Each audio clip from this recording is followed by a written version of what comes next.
To really understand what's going on with that cultural alexithymia, we have to realize something.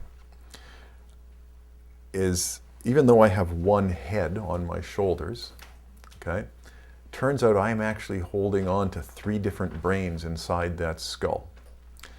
And that's a result of our evolutionary history. The first brain is the physical brain, and it kind of evolved with reptiles. The next brain that developed is called the limbic system, or the emotional brain, and it came about with mammals. And I'm just going to go over this quickly, and then I'll go into it with more detail. And the third brain that came about is the intellectual brain. It's basically based on the neocortex, and it's called the primate brain. Now, this particular way of looking at the brain isn't my idea. This is something called the Triune Brain, and it's something that MacLean published in 1952. And what he basically said is that our brain has 3 distinct layers or evolutionary periods of growth that were set up. They grew about to handle different parts of our evolution.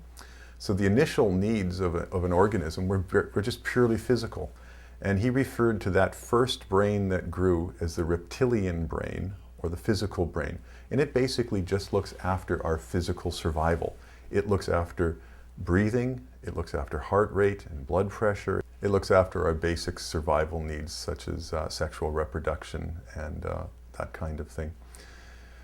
The next brain that grew was called the emotional brain, and it's part of the mammalian brain. And that's when life got a little bit more complex and animals started working together, and I'm going to go into a lot more detail about that after. So that emotional brain, it corresponds to the limbic system of one of the 3 brains inside our head. And the final brain that grew was called the primate brain, and it's basically the neocortex, and it's what does all the thinking processes that really makes a difference between us and the lower mammals. That's what primates do so much differently than the other mammals. If you look at a dog, or if you look at a reptile, they have very different relationships with you just from the facial relationship.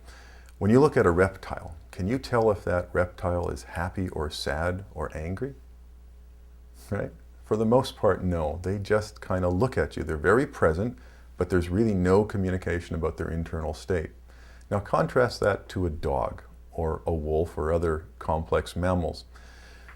Even if you can't tell what this particular dog is feeling, you can at least imagine that it could be angry, and that would have a different facial expression than if it's happy and wagging its tail, and its mouth and facial gestures are all very different.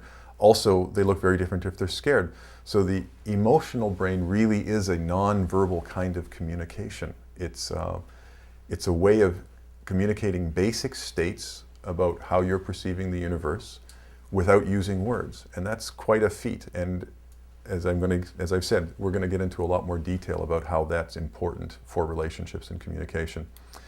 And then we've got the intellectual brain, and the intellectual brain allows us to transcend time and space. We actually get to think about the future, reflect on the past, discover the natural laws of the universe around us. We're not just existing in the present moment, processing our relationships and our immediate survival needs. So that's really the part of us that we've been proud of, that allows humans to feel so much more superior, or at least different than the other animals, is that intellectual brain. The problem in our culture, however, is that those 3 brains don't necessarily work together.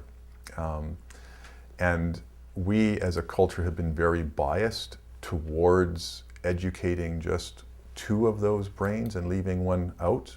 Now, I'm sure by now you can guess which one I'm going to say we leave out. But we clearly have very different cultural attitudes towards these different brains and these different dimensions of being. If you look at the physical